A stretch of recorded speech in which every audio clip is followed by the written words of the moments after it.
लोकसभा चुनाव से पहले मध्य प्रदेश, छत्तीसगढ़ और राजस्थान विधानसभा चुनाव में भाजपा की जीत की पटकथा लिखने वाली नारी शक्ति पर भाजपा नेतृत्व ने भरोसा जताया है। पीएम नरेंद्र मोदी की पार्टी अध्यक्ष जेपी नड्डा और गृह मंत्री अमित शाह के साथ हुई बैठक में इन तीनों ही राज्यों में सीएम या डिप्टी सीएम में से एक पद महिला वर्ग को देने का फैसला हुआ है।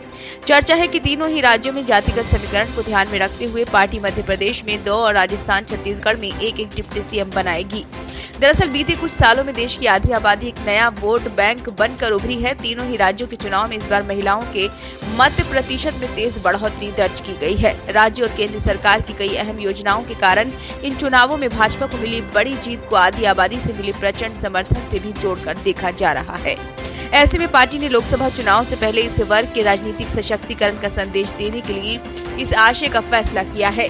उम्मीद है कि तीनों ही राज्यों में मुख्यमंत्री पद पर फैसला लेने के लिए शनिवार और रविवार को विधायक दल की बैठक हो सकती है। इसके लिए बृहस्पतिवार को तीनों ही राज्यों के लिए केंद्रीय पर्यवेक्षक नियुक्त किए जा सकते हैं।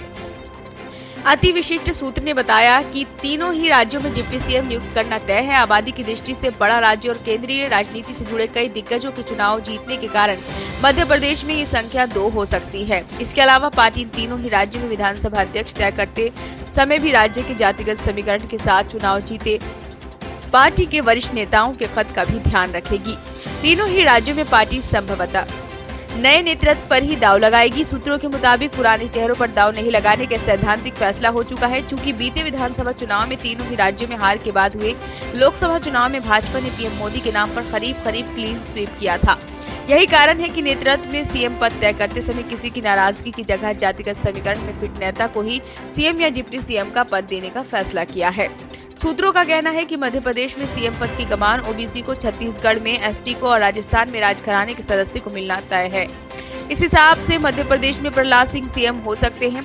नरेंद्र सिंह तोमर को मध्य प्रदेश और किरोड़ी लाल मीणा को राजस्थान में स्पीकर बनाए जाने की चर्चा है। हालांकि इसकी आधिकारिक पुष्टि नहीं हो पाई। शीतकालीन सत्र के बाद मोदी मंत्रिमंडल में विस्तार हो सकता है।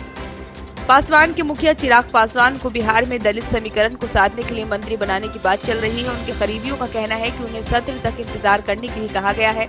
वैसे भी तोमर पटेल के इस्तीफे और रेणुका के संभावित इस्तीफे के बाद मंत्रिपरिषद में कई पद खाली हो चुके हैं। ब्यूरो रिपोर्ट, नई दिल्ली।